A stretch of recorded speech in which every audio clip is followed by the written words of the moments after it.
పశ్చాత్తాపడ్డాడు. అలా పశ్చాత్తాపడినప్పుడు దేవుడు దావీదును కనికరించి అద్భుతం చేశాడు.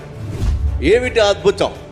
దావీదు యొక్క సింహాసనాన్ని కాపాడడానికి దేవుడు ఒక కాంతి రేఖను పంపిస్తున్నాడు, ఓ అద్భుతాన్ని పంపిస్తున్నాడు. ఏమిటి అద్భుతం?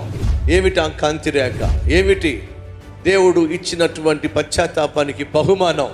వచ్చే ఆదివారం మీరు వినబోతున్నారు. మరొక అద్భుతమైన సిరీస్ నేను స్టార్ట్ చేయబోతున్నాను. కాబట్టి వచ్చే ఆదివారం దావీదు చేసిన ప్రార్థనకు, పశ్చాత్తాపమునకు దేవుడు ఇచ్చిన అద్భుతమైన ప్రతిఫలం ఏమిటి? అక్కడి నుంచి కొత్త సిరీస్ నేను స్టార్ట్ చేయబోతున్నాను.